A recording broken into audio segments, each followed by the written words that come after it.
हमारे चैनल को सब्सक्राइब करना ना भूलें। यहाँ हजारों कहानियां हैं आपके लिए। Enjoy reading. जाना तो हम भी नहीं चाहते हैं राना सा, पर ऐसा लगता है कि हमारे जाने का समय आ गया है। बस एक वचन हमें दीजिए ताकि हम सुकून से अपनी आंखें बंद कर सकें। अपूर्वा देवी ने अपने सर पर रखे हुए अभिमन्यु प्रताप के हाथ को वहीं पर पकड़ लिया था। अभिमन्यु प्रताप कुछ भी नहीं बोले, फिर भी अपूर्वा देवी अपनी बात कहती रही। हम जानते हैं कि आपसे कोई भी बात छुपी हुई नहीं रहेगी, लेकिन फिर भी हमारे जाने के बाद आप मासा से कुछ नहीं कहेंगे, कोई सवाल नहीं करेंगे, उनकी बात को मान लेंगे और अखिल को कभी भी अपने से दूर नहीं करेंगे। हमारे बच्चे का ध्यान रखिएगा। इतना कहकर उन्होंने अखिल के सर को चूमा था और अभिमन्यु प्रताप के सामने हाथ जोड़ दिए थे। यही वो अंतिम शब्द थे जो अखिल प्रताप ने अपनी मासा से सुने थे। इतना ज्यादा मत सोचिए, अपने बच्चे की परवरिश हम दोनों मिलकर करेंगे। अभिमन्यु प्रताप को हर बात मंजूर थी, लेकिन अपूर्वा देवी की यही बात मंजूर नहीं थी। अगर ये मंजूर हो जाती तो शत्रुपा देवी तो खुश ही हो जाती। पर अगर आप हमारी बात मान लेंगे तो हम सुकून से सो सकेंगे। पर अपूर्वा देवी भी आज मानने के मूड में नहीं थी। पर शायद छोटे से बच्चे का दिल अनहोनी की आशंका से डरने लगा था। वो सुबक सुबक कर रोते रोते तेज आवाज में रोने लगे थे और अखिल प्रताप को रोते हुए देखकर अभिमन्यु प्रताप परेशान हो गए थे। अच्छा ठीक है, हम आपकी सारी बात मानेंगे, लेकिन पहले आप हमारी बात सुनिए। चुपचाप शांति से सो जाइए ताकि दवाइयाँ के कारण आपको कुछ आराम मिले, फिर हम सुबह बात करेंगे। अभिमन्यु प्रताप ने बेटे को चुप करते हुए अपनी पत्नी के सर पर अपने होंठ रखते हुए कहा। अभिमन्यु प्रताप का अंदाज टालने वाला था, लेकिन अपूर्वा देवी जानती थी कि अगर उन्होंने कोई बात उनसे कही है तो उसे मानेंगे जरूर। अपूर्वा देवी हल्के से मुस्कुराई और उसके बाद उन्होंने सुकून से अपनी आंखें बंद कर ली थी। पर ना जाने रात्रि के किस पहर में वो हमेशा हमेशा के लिए चिर निद्रा में सो गई, जिसकी खबर न साथ सोए हुए पति को लगी और न ही उनके सीने से चिपक कर सो रहे बेटे को। सुबह जब नींद खुली तो सब कुछ खत्म हो चुका था। रोते बिलखते पिता पुत्र बस रह गए थे। शत्रुपा देवी को जब इस दुर्घटना की खबर लगी तो तुरंत ही वो कॉटेज में पहुंची। जिस बहू को जिंदगी भर सम्मान नहीं दिया था, पैलेस में उसका स्वागत नहीं किया था, कभी उसे एंट्री नहीं दी थी, आज उस बहू के लिए आंसू बहा रही थी, उसको सम्मान के साथ पैलेस से विदाई देने की बात कह रही थी। अभिमन्यु प्रताप का तो खून खौल उठा था, लेकिन सामने अपूर्वा देवी की लाश पड़ी थी, जिन्होंने मरते मरते वक्त भी यही कहा था कि मासा के साथ कुछ बुरा व्यवहार मत कीजिएगा, उनकी बात मान लीजिएगा। इसलिए चुप रह गए। पर शत्रुपा देवी ने अपनी कोशिश नहीं छोड़ी, दूसरे ढंग से अभिमन्यु प्रताप पर दबाव बनाने लगी थी। अपने लिए ना सही, कम से कम अपने बच्चे के लिए तो सोचिए। यहाँ कॉटेज पर वो अकेले कैसे रहेगा? पैलेस में सारी सुख सुविधा है, मेड आया, हर चीज का इंतजाम है। इसके अलावा पूरा घर परिवार है। पुलकित और समर्थ अपने परिवार के साथ वहाँ रह रहे हैं, उनके बच्चे भी हैं। हमारी बात मानिए, साथ में चलिए। अभी आपके बच्चे को उचित देखभाल की जरूरत है। ये वहाँ पर बच्चों के साथ घुल मिल जाएगा। नव्या और दामिनी इसका अच्छे से ख्याल रख लेंगी ताकि इसे माँ की कमी न महसूस हो। जबकि 5 साल का अखिल शत्रुपा देवी को देखकर अपने पिता के अंदर छुपता हुआ जा रहा था। यही बात पुलकित सिंह और समर्थ सिंह ने भी कही थी। काफी कुछ सोच विचार कर अखिल प्रताप अपनी पत्नी का अंतिम संस्कार बुंदेला पैलेस से करने के लिए तैयार हो गए थे। माँ पर नहीं, पर भाई पर और भाई जैसे साथी पर भरोसा था। पूरे रीति रिवाज और शाही सम्मान के साथ उनका अंतिम संस्कार हुआ। जो सम्मान जीते जी नहीं मिला था, वो मरने के बाद मिल रहा था। 5 साल के अखिल प्रताप को लेकर अभिमन्यु प्रताप वापस बुंदेला पैलेस में रहने के लिए आ गए थे। मुश्किल से 1 साल का समय सही से बीता होगा कि शत्रुपा देवी ने अभिमन्यु प्रताप के लिए फिर से लड़कियां देखना शुरू कर दिया था। इस 1 साल में उनका व्यवहार अखिल प्रताप के लिए बिल्कुल अच्छा नहीं था। अखिल प्रताप सहमे हुए रहने लगे थे और ये बात अभिमन्यु जी देख रहे थे। वो दूसरी शादी के लिए भी तैयार नहीं थे, लेकिन शत्रुपा देवी ने पूरा मन बना लिया था कि इस बार वो बेटे की कोई बात नहीं सुनेंगी। दूसरी शादी के नाम पर माँ बेटे में एक दिन जबरदस्त बहस हुई। अगर आप चाहते हैं कि हम आपके बेटे को इस खानदान का नाम दें और इस पैलेस में रहने के लिए दें, तो आपको हमारी बात माननी होगी। हम आपसे कुछ मांग ही नहीं रहे हैं, न ही अपने बेटे के लिए खानदान का नाम और न ही इस पैलेस में रहने के लिए जगह, क्योंकि ये सब कुछ हम अपने बेटे को खुद अपने बल पर प्रोवाइड कर सकते हैं, तो हम आपकी बात माने ही क्यों। बल्कि आप हमारी बात को ध्यान से सुन लीजिए। आपने हमारी पत्नी के साथ जो कुछ भी किया उस पर हमने आपको कभी कुछ नहीं कहा, पर हमारे बेटे को बीच में लाने की कोशिश भी मत कीजिएगा, वरना उस वक्त तो हमने पूरी तरह से पैलेस नहीं छोड़ा था, पर अब हम पूरी तरह से पैलेस छोड़ देंगे। अखिल प्रताप अब किसी भी कीमत पर पैलेस में रहने को तैयार नहीं थे और न ही दूसरी शादी के लिए। लेकिन इसी बीच शत्रुपा देवी ने एक अजब ही चाल चली। उन्होंने अपने हाथ की नस काटकर आत्महत्या करने की कोशिश की। शत्रुपा देवी का ये एक ऐसा कदम था जिसने न केवल बुंदेला पैलेस को बल्कि पूरे राजगढ़ रियासत को पूरी तरह से हिला कर रख दिया था। हर हर महादेव। हमारे चैनल को सब्सक्राइब करना ना भूलें। यहाँ हजारों कहानियाँ हैं आपके लिए। Enjoy reading.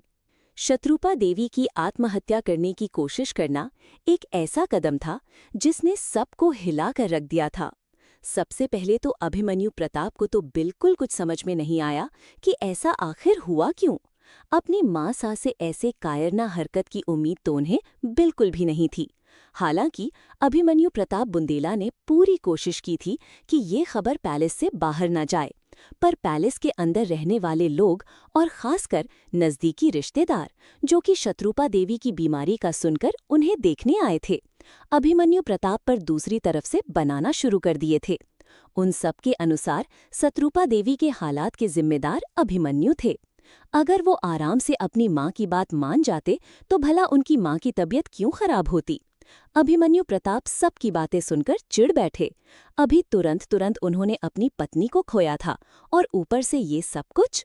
अभिमन्यु प्रताप कभी गुस्से से तो कभी दुख से बहुत ही ज्यादा परेशान हो उठते थे।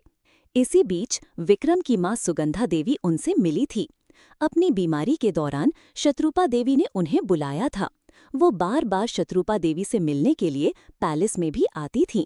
शत्रुपा देवी अपनी बहू के रूप में सुगंधा देवी को ही चाहती थी। हर बात में उनकी ये हसरत झलकती थी, पर सुगंधा देवी ने कभी भी आगे बढ़कर अभिमन्यु प्रताप से इस मैटर पर कोई बात करने की कोशिश ही नहीं की। उन्होंने सबसे पहले अखिल से ही दोस्ती कर ली। शत्रुपा देवी के डांट और गुस्से से सहमा हुआ अखिल सुगंधा देवी के साथ खुलने लगा था। एक दिन ऑफिस से आकर उन्होंने अखिल प्रताप के खुलकर हंसने की आवाज सुनी तो उधर खींचते हुए चले आए। देखा तो सुगंधा देवी के साथ अखिल बहुत मजे से बात कर रहा है और उनके साथ वही मिट्टी के छोटे छोटे खिलौने बना रहा है। इस पैलेस में आए हुए 1 साल से ऊपर का समय हो चुका था, पर अभी तक उन्होंने अखिल को इस तरह से खुश नहीं देखा था। बस यही एक खूबसूरत चीज उन्हें इस पैलेस में लगी थी। मंत्रमुग्ध होकर वही खड़े दोनों को देख रहे थे।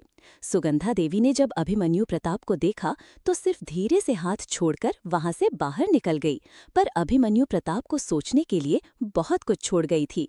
ये तो सच था कि अखिल प्रताप को अभिमन्यु प्रताप अपना ज्यादा वक्त नहीं दे पाते थे और घर में उनकी माँ के डर से और कोई भी अखिल को खुलकर सपोर्ट नहीं कर पाता था।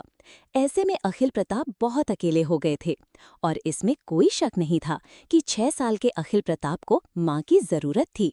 बीमारी के समय डॉक्टर और नर्स के भरोसे पड़े रहते थे, जब तक कि अभिमन्यु प्रताप ऑफिस से नहीं आ जाते थे। कोई भी वहां पर उन्हें देखने नहीं आता था। बहुत सारी चीज दिमाग में चल रही थी। पूरी रात सोचने के बाद उन्होंने सुगंधा देवी से विवाह करने का निश्चय कर लिया। सुबह उठकर जब उन्होंने अपनी माँ को ये सूचना दी तो उनकी माँ के पैर जमीन पर नहीं पड़ रहे थे। जो औरत कल रात तक बेड रेस्ट पर थी, आज सुबह उठते ही पूरे घर में दौड़ती फिर रही थी। अभिमन्यु प्रताप ने विवाह को बिल्कुल सादगी से करने के लिए कहा था, पर शत्रुपा देवी मानती तब ना। हम जानते हैं कि आपकी सारी इच्छाएं मर चुकी हैं।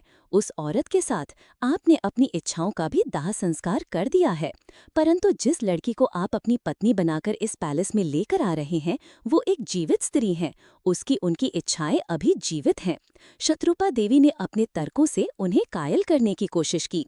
हमने उनके परिवार को विवाह के रस्मों से मना नहीं किया है, पर इस घर में मुझे कोई भी रस्म नहीं चाहिए और अगर आप इस चीज के लिए नहीं मानी तो फिर मुझसे भी किसी चीज की उम्मीद मत रखिएगा। अभिमन्यु प्रताप ने 2 टूक क्लियर कर दिया। मन मारकर उर्मिला के समझाने पर शत्रुपा देवी तैयार हो गई थी। अभिमन्यु प्रताप के साथ भले ही शादी की कोई रस्म न हुई हो, पर 4 दिन तक पैलेस बहुत सजा था। विवाह से पहले अभिमन्यु प्रताप ने सुगंधा देवी से अखिल के बारे में क्लियर बात की थी। ये हमारे हमेशा ही पहली संतान रहेंगे, सुगंधा देवी ने अखिल के सर पर हाथ रखते हुए कहा। अभिमन्यु प्रताप निश्चित हो गए थे। पर क्या सच में? कहते हैं कि समय बड़ा परिवर्तनशील है। मौसम बदलते हैं, दिन रात में बदलता है, धूप छांव में बदलता है। इसी तरह से सुगंधा देवी के आने से इस पैलेस में बहुत कुछ बदल गया था। शुरुआत के 1 साल तो बहुत अच्छे से थे, पर जैसे ही विक्रम के आने की खबर हुई, सुगंधा देवी की भी रंगत बदलने लगी थी। बुराई पर चढ़ा हुआ अच्छाई का नकाब खुलने लगा था और अभिमन्यु प्रताप की आंखों से ये छुपा हुआ नहीं था। अखिल प्रताप तो अभी बच्चे थे, समझ नहीं पाते थे कि माँ बदल क्यों गई, पर अभिमन्यु प्रताप अच्छे से समझ रहे थे। जब से अपने बच्चों के आने की खबर उन्हें हुई थी, तब से उन्हें अखिल अपना नहीं लग रहा था, बल्कि अपने आने वाले बच्चे की राह में पहले से पड़ा हुआ पत्थर लग रहा था। जबकि अभिमन्यु प्रताप के लिए तो दोनों ही उनकी ही संतान थी। उन्होंने जब कड़े शब्दों में सुगंधा देवी से इस बारे में बात की, तो वो रोती हुई शत्रुपा देवी के पास चली गई। आपको शर्म आनी चाहिए अभिमन्यु, अपनी नाजायज संतान के लिए आप अपनी धर्मपत्नी के साथ दुर्व्यवहार कर रहे हैं, और आपको इस चीज का भी ध्यान नहीं है कि उनके गर्भ में राजगढ़ का भविष्य है। शत्रुपा देवी ने सुगंधा देवी को अपने सीने से लगाए हुए कहा। और उसी दिन अभिमन्यु प्रताप की समझ में अच्छे से आ गया कि इन दोनों ने मिलकर उनके लिए एक साजिशों का जाल बुना था, जिसमें वो फंस नहीं सके तो मासूम से अखिल को मोहरा बनाकर उन्हें फंसाया गया था। पर अभिमन्यु प्रताप ने भी कच्ची गोलियां नहीं खेली थी। हर हर महादेव। हमारे चैनल को सब्सक्राइब करना न भूलें। यहाँ हजारों कहानियां हैं आपके लिए। Enjoy reading. अभिमन्यु प्रताप ने भी कोई कच्ची गोलियां नहीं खेली थी। जब उन्होंने अपनी पत्नी के बदलते हुए रंग देखे तो बहुत कुछ समझ में आने लगा था। माँ तो पहले ही खिलाफ थी, पर अब पत्नी ने भी आंखें बदल ली थी, और उसमें भी जब विक्रम का जन्म हुआ तो फिर सोने पर सुहागा हो गया था। अपने बेटे के जन्म के बाद सुगंधा देवी को अखिल अपने बेटे का सबसे बड़ा शत्रु और इस राजपाट का सबसे बड़ा हिस्सेदार दिखाई पड़ता था, जो कि उन्हें किसी भी कीमत पर मंजूर नहीं था। अब वो किसी भी तरह से अखिल को या तो अभिमन्यु प्रताप की नज़रों में गिराने की कोशिश करती थी, या फिर राजगढ़ से कहीं दूर भिजवाने की कोशिश में लग गई थी। इस चीज को देखकर अभिमन्यु प्रताप काफी सोच में पड़ गए थे। अपने बेटे को वो अच्छी तरह से जानते थे। भले ही वो रंग रूप में अपने पिता का प्रतिरूप था, पर गुण उसके अंदर उसकी माता के भरे हुए थे। सभी बच्चे इस पैलेस में ही पल रहे थे, चाहे वो विकल्प हो या अंशुमन या फिर आशी का जन्म तो बहुत बाद में हुआ। पर अभिमन्यु प्रताप ने खुद अब अखिल का ध्यान रखना शुरू कर दिया था। जैसे जैसे बच्चे बड़े हो रहे थे, सबके गुण और प्रतिभा बाहर आ रही थी। विक्रम, जहां शुरू से ही कुछ उद्दंड टाइप का लड़का था, हर बात का जवाब उसके मुंह पर होता था, निर्भीक और बहादुर था। वहीं अखिल प्रताप का मन पूजा पाठ में ज्यादा लगता था। वो बड़ों का सम्मान करते थे और तुरंत पलटकर जवाब देना उनके संस्कार में नहीं था। वो अधिकतर पैलेस के अंदर बने हुए शिव मंदिर में पाए जाते थे, या फिर उन्होंने अपने कमरे में ही एक माँ काली की प्रतिमा रख रखी थी, उसकी पूजा करते थे। विक्रम को जहां नए नए मॉडल की गाड़ियां और निशानेबाजी में मन लगता था, वहीं अखिल प्रताप घर में अगर पंडित पूजा करने आए तो उनसे उनके मुंह से निकलने वाले श्लोक एक बार में ही सुनकर याद कर लेते थे। और वो तो विक्रम से 8-9 साल बड़े थे। अब धीरे धीरे खुद धार्मिक किताबों को पढ़कर उसके ज्ञान अर्जित करते थे। पढ़ाई लिखाई में भी बहुत होशियार थे। शत्रुपा देवी जब उनको इस तरह से करते हुए देखती थी तो और चढ़ जाती थी। इस लड़के के अंदर तो बुंदेला का एक भी गुण नहीं है, ये तो बिल्कुल अपनी माँ की तरह एक ब्राह्मण है। बेकार में ही अभिमन्यु इसे यहाँ लेकर आया, इसे तो किसी मंदिर में छोड़ देना चाहिए था। वहीं बैठकर दिन रात मंदिर में पूजा पाठ करते रहता। अखिल सबकी बातों को सुनकर अंदर ही अंदर घुलते रहते थे, पर किसी से कुछ कहते नहीं थे। बाद में माँ भगवती की उन पर ऐसी कृपा हुई कि उन्होंने अपने आप को बाकी सब चीजों से बिल्कुल काट लिया था। उनका सारा दिन या तो अपनी पढ़ाई में या फिर पूजा पाठ में ही गुजरता था। पिता उनसे स्नेह करते थे, इतना ही काफी था। पर भाई के लिए उनका प्रेम दिन प्रतिदिन बढ़ता जाता था, क्योंकि विक्रम भी उसी तरह का था। उसे भी अपने भाई सा का साथ पूरे पैलेस में किसी और के साथ से सबसे ज्यादा भाता था। अभिमन्यु प्रताप ने अब घर परिवार वालों की बात पर कान देना ही बंद कर दिया था। दोनों बच्चे उनके अपने थे और दोनों बच्चों में आपस में बहुत प्रेम था। यही उनके लिए काफी था। अपने लिए उन्हें कोई चिंता नहीं थी, पर चिंता थी अखिल के लिए। उनके बाद अखिल का अपना सगा कोई नहीं था। समर्थ सिंह उनके छोटे ममेरे भाई थे और पुलकित सिंह उनके काफी अच्छे दोस्त थे। ये तीनों एक ही उम्र के थे, बस कुछ ही महीनों का फर्क था। सभी अभिमन्यु प्रताप के लिए कृतज्ञ थे और उनके लिए जान देने को तैयार रहते थे। पर अखिल प्रताप की बात आते ही ये दोनों भी मौन धारण कर लेते थे और उनके मन का कारण अभिमन्यु प्रताप अच्छे से जानते थे, शत्रुपा देवी का डर। इसी बीच अभिमन्यु प्रताप के दिमाग में राजगढ़ मेडिसिटी बनाने का प्रोग्राम आया। अपने बिजनेस को बढ़ाने के लिए अपने ही रियासत का रेनोवेशन उनके लिए सबसे ज्यादा फायदे का सौदा था। ऐसे में यहाँ रह रहे लोगों को सुविधा भी मिलने लगती और साथ में उनका बिजनेस भी आगे बढ़ता। शत्रुपा देवी ने पॉलिटिक्स ज्वाइन कर ली थी और राजगढ़ अगर बढ़ता तो उनके पॉलिटिकल करियर को भी अच्छी खासी ग्रोथ मिलती। और तभी पहली बार उनका सामना राजगढ़ के श्राप से हुआ। उस दिन वो सुगंधा देवी के साथ साथ अखिल और विक्रम दोनों को अपनी मेडिसिटी का मॉडल दिखाने के बाद उसका ग्राउंड दिखाने के लिए लाए थे। ये जगह तो बहुत बड़ी है, फिलहाल में तो पूरा ग्राउंड है और जमीन भी कोई ज्यादा उपजाऊ नहीं है। ऐसे में यहाँ पर अगर बिल्डिंग बन जाए तो जमीन से ज्यादा फायदा देगी और दूसरे में सारी सुख सुविधा यहीं पर मौजूद हो जाएगी। हर काम के लिए जोधपुर दौड़ना नहीं पड़ेगा। सुगंधा देवी ने अभिमन्यु प्रताप के मॉडल की प्रशंसा करते हुए कहा, वही तो मैं भी सोच रहा हूँ। अभिमन्यु प्रताप दूसरी तरफ देखते हुए बोले।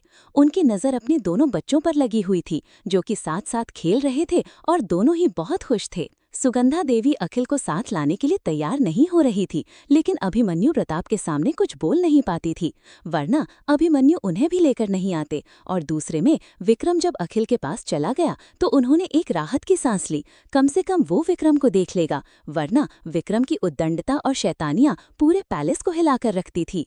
पर इस जमीन पर काम कब लगेगा? सुगंधा देवी ने पूछा। जब आपकी सासू माँ तैयार होगी तब, अभिमन्यु प्रताप ने तीखे अंदाज में कहा। वैसे तो शत्रुपा देवी अभिमन्यु प्रताप के काम में हस्तक्षेप नहीं करती थी, पर जब जमीन के इन हिस्सों पर कोई काम करने की बात होती थी तो उनका गुस्सा 7वें आसमान पर रहता था। जबकि अभिमन्यु प्रताप इस पर काम करने के लिए पूरा मन बना चुके थे और इसके लिए उन्हें किसी की परमिशन की भी आवश्यकता नहीं थी, क्योंकि सारे जमीनों के मालिक खुद थे। पर माँ का ऐतराज उन्हें इरिटेट कर देता था। हर हर महादेव। हमारे चैनल को सब्सक्राइब करना ना भूलें। यहाँ हजारों कहानियां हैं आपके लिए। Enjoy reading. ये पूरा इलाका उनके पुराने वाले महल के अहाते के आसपास में आता था। वो महल जो कि एक पुरातन सभ्यता का प्रतीक था और बहुत ही आकर्षक था, पर घर वालों ने उस पर ऐसा ताला लगा रखा था कि कोई उसे खोलने का नाम ही नहीं लेता था। कोई दूसरा खोलना का सोच भी ले तो उसे पर भी चिल्लाने लगते थे। बचपन से ही अभिमन्यु प्रताप उसे महल के भूतिया होने की खबर हवा सुनते आ रहे थे। हालांकि कभी भी उन्हें इस पर विश्वास नहीं हुआ था। वो महल शुरू से ही उन्हें बहुत ही आकर्षित करता था। पर शत्रुपा देवी ने बचपन में ही अभिमन्यु प्रताप को स्ट्रिक्टली मना किया था कि वो भूलकर भी उस महल के रास्ते में भी आएंगे जाएंगे नहीं। छोटे बच्चे अभिमन्यु प्रताप अपनी माँ की इस बात को मान गए थे। अभिमन्यु प्रताप के सर पर से उनके पिता का साया 16-17 साल की उम्र में ही उठ गया था, जब वो दूर बोर्डिंग स्कूल में पढ़ रहे थे। वहाँ से पढ़ाई पूरी करने के बाद जब ये रायगढ़ आए तो इन्होंने यहाँ पर अपना बिजनेस स्टार्ट किया। करने के लिए सोचा। कई तरह के बिजनेस के बारे में उन्होंने शुरुआत में ही प्लान बनाया था, जिसमें कि उन्हें कंस्ट्रक्शन का बिजनेस सबसे ज्यादा फायदेमंद लग रहा था, क्योंकि उनके इलाके को इसकी सबसे ज्यादा जरूरत थी। इसके अलावा ज्वेलरी डिजाइनिंग में उनका महारत हासिल थी। भगवान की दया से पैसा और पावर, इन दोनों चीज की उनका कोई कमी नहीं थी, तो जल्दी जल्दी सफलता की सीढ़ियां चढ़ते गए। उनका दोनों बिजनेस लगातार बुलंदियों के ग्राफ को छू रहा था। अब उनके मन में अपने बिजनेस को व्यापक स्तर पर ले जाने की भावना जोर पकड़ने लगी थी। तभी उन्हें अपने इन जमीनों का ख्याल आया। इन जमीनों पर अगर वो कोई कंस्ट्रक्शन करके मेडिसिटी वगैरह बना देते हैं तो ये स्थायी रूप से एक लंबे प्रॉफिट की नींव हो जाएगी। पर बात ये फंस रही थी कि शत्रुपा देवी ने उन्हें इस जिंक्स पैलेस के आसपास आने जाने से भी मना कर रखा था। इन्हीं सब चीजों को सोचते हुए पहले तो उन्होंने महल को छोड़कर उसके आसपास की जमीन किसी थर्ड पार्टी को देकर वहां शॉपिंग मॉल, हॉस्पिटल वगैरह बनवाने के लिए सोचा। लेकिन जिस तरह से इस महल की ख्याति आसपास के कई इलाकों में फैल चुकी थी, कि किसी ने भी इस प्रोजेक्ट में हाथ डालने की हिम्मत नहीं की। बाहर की पार्टी भी यहाँ आकर काम करने को तैयार नहीं हो रही थी, क्योंकि लोकल मजदूर इस पैलेस का नाम सुनते ही हाथ खड़े कर दे रहे थे। सबका यही कहना था कि अगर राज परिवार खुद से कोई काम शुरू करता है तो देखा जाएगा, बाकी किसी और के लिए हम कुछ नहीं करेंगे। तब अंत में अभिमन्यु प्रताप ने खुद रायगढ़ मेडिसिटी का एक मॉडल बनवाया, उसे गवर्नमेंट से ग्रीन सिग्नल लेकर इस पर काम करने का विचार बांध लिया था। वो तो उस दिन शुरू भी कर देते, लेकिन न जाने कहां से शत्रुपा देवी तक खबर पहुंच गई थी और उन्होंने अभिमन्यु प्रताप को अकेले में बुलाकर उन्हें इस प्रोजेक्ट में काम न करने के लिए कहा। पर क्यों नहीं करें? जब हमने कह दिया है कि आप इस जगह पर कोई काम नहीं करेंगे, तो आप हमारी बात क्यों नहीं सुनते? क्योंकि आप हमें सही बात बताती ही नहीं, बस उस पर काम मत करो। तो ऐसा कैसे होगा? जब कोई करने को तैयार नहीं हो रहा तो किसी को तो आगे बढ़ना पड़ेगा। हम अपने सैकड़ों एकड़ जमीन यूं ही बेकार एक अफवाह के नाम पर बर्बाद नहीं होने दे सकते। सीधे सीधे क्यों नहीं कहते कि आपकी बीवी ने जो आपको सिखा रखा है, बस आप उसके अलावा किसी और की बात सुनना ही नहीं चाहते। एक छोटे से कॉटेज में उनका मन नहीं लग रहा तो आप हमारे बराबर उन्हें पैलेस में रखना चाहते हैं। आप हर बात में अपूर्वा को क्यों खींच कर लाती हैं? अगर हमें उन्हें पैलेस में रखने का मन होता या फिर उन्हें पैलेस में रहने का मन होता तो हमें आपके परमिशन की जरूरत नहीं की। हमारे में इतनी ताकत है कि हम इस महल के बराबर एक महल खड़ा करके उन्हें रख सकते हैं। पर बात यहाँ पूरी रियासत की है, हमारे राजगढ़ की है। सारी दुनिया आगे सफलता की सीढ़ी चढ़ रही है, सभी जगह का विकास हो रहा है, तो ऐसे में हम अपनी रियासत को छोड़ नहीं सकते। हमेशा की तरह ये बहस भी बेहासिल ही रही थी। अभिमन्यु प्रताप अपनी माँ की बात से पूरी तरह इरिटेट हो चुके थे। ये उस समय की बात थी जब अपूर्वा देवी जिंदा थी। जब उन्हें इस बात की जानकारी हुई तो उन्होंने बहुत रिक्वेस्ट करके अभिमन्यु प्रताप इस पर काम करने से रोक लिया था, लेकिन उनके जाने के बाद अब अभिमन्यु प्रताप के ऊपर कोई भी रोक बाकी नहीं था। अब वो किसी के रोके नहीं रुकने वाले थे और इन्होंने इसकी शुरुआत कर दी थी। बताया तो अभी अपनी पत्नी को भी नहीं था और माँ को हवा भी लगी नहीं थी। बाहर से जेसीबी मशीन और बुलडोजर आकर अपने काम पर लग चुकी थी। सुगंधा देवी हैरान होकर अभिमन्यु प्रताप की तरफ देख रही थीं, जिनके चेहरे पर कुछ अलग तरह के विभाव फैले हुए थे, जिनमें गुस्सा और कुछ न कर अपने पर भी कुछ कर गुजर जाने की इच्छा दिख रही थी। अभिमन्यु प्रताप के इस रंग से वो बहुत ज्यादा डरती थी, क्योंकि उन्हें अच्छे से पता था कि अगर अभिमन्यु प्रताप ने ऐसा सोच लिया है तो वो करेंगे जरूर। लेकिन ये समझ में नहीं आ रहा था कि आखिर शत्रुपा देवी उन्हें इतनी फायदेमंद प्रोजेक्ट में हाथ डालने से क्यों रोक रही है। उन्होंने अपने दिल में ये सोच लिया था कि घर जाकर वो शत्रुपा देवी से इस बारे में जरूर बात करेंगी। अभिमन्यु प्रताप से तो इस बारे में कुछ भी पूछना बेकार ही था। वो तो बस उतना ही बताते जितना उन्हें बताना था, और अपनी तरफ से वो पहले ही बता चुके थे। हर हर महादेव। हमारे चैनल को सब्सक्राइब करना ना भूलें। यहाँ हजारों कहानियाँ हैं आपके लिए। Enjoy reading. बाहर से आकर जो जेसीबी और बुलडोजर अपने काम पर लगे थे, उन्होंने सारा मैदान साफ कर दिया था, जहाँ पर कि इस वक्त अखिल प्रताप और सुगंधा देवी खड़े थे। अब कहीं कहीं इक्का दुक्का पेड़ बचे हुए थे, वो भी या तो काट दिए जाते या फिर अगर उनसे कंस्ट्रक्शन को कोई प्रॉब्लम नहीं होती तो छोड़ दिए जाते। पर हरे और फलदार होने के कारण इस वक्त अभिमन्यु प्रताप ने उन्हें काटने से रोक दिया था। अब उन लोगों ने घर चलने के लिए बच्चों की तरफ निगाह डाली तो वो काफी दूर एक आम के पेड़ के पास खड़े दिखाई पड़े थे। अखिल और विक्रम दोनों भाई एक दूसरे का हाथ पकड़े हुए इधर उधर घूम रहे थे कि अचानक से अखिल प्रताप को कुछ नेगेटिव वाइब का आभास हुआ था। उस चीज की तलाश में उन्होंने आसपास नजरें दौड़ाई तो देखा कि ये नेगेटिव वाइब कुछ दूर से आ रही है। उनके सिक्स्थ सेंस में तुरंत खतरे का ऐलान दिया।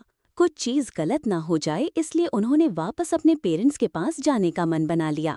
जाने के लिए विक्रम को देखा तो विक्रम वहीं पर बैठे हुए एक गड्ढा खोद रहा था। ये क्या कर रहे हैं आप? आपकी मम्मी गुस्सा होगी। सुगंधा देवी अब अखिल के माँ कहने से भी चढ़ जाती थी। अखिल प्रताप ने विक्रम को वहां से उठाया और उनके कपड़ों पर लगी हुई रेत झाड़ते हुए कहा। तभी उन्होंने विक्रम के कपड़ों में लगे हुए एक चांदी के सिक्के को देखा। उन्होंने सवालिया निगाहों से विक्रम की तरफ देखा तो विक्रम ने अपने हाथ की मुट्ठी में दबाया हुआ दूसरा सिक्का भी उनके आगे कर दिया। ये हमें यहीं पर मिला था, यहाँ पर और है भाई सा, हम उन्हीं को ढूंढ रहे हैं, विक्रम ने बहुत ही मासूमियत के साथ बताया। विक्रम तो मुश्किल से 4-5 साल के थे, लेकिन अखिल प्रताप उस वक्त कुछ बड़े थे, 13-14 साल के। तुरंत दिमाग में ख्याल आया कि चांदी के सिक्के यहाँ पर आए कैसे। चांदी के सिक्के इस वक्त मार्केट में अच्छी खासी वैल्यू रखते हैं। कोई इतनी आसानी से यहाँ पर सिक्कों को छोड़कर जाएगा नहीं और कहीं से गिरने का सवाल तो पैदा होता ही नहीं।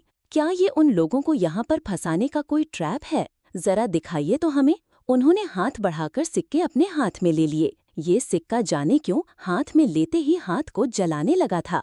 उन्होंने तुरंत उसे अपनी मुट्ठी में कसकर पकड़ लिया। आंखें छोटी हुई और विक्रम की तरफ गुस्से को देखा, जो कि अब मासूम सी शक्ल बनाए हुए उनकी तरफ देख रहा था। कितनी बार मना किया है कि जो चीज आपके काम की ना हो उन्हें मत छुआ कीजिए। रास्ते में पड़ी हुई चीज अधिकतर मुसीबत को नेवता देती हैं। फेंकिए इन्हें।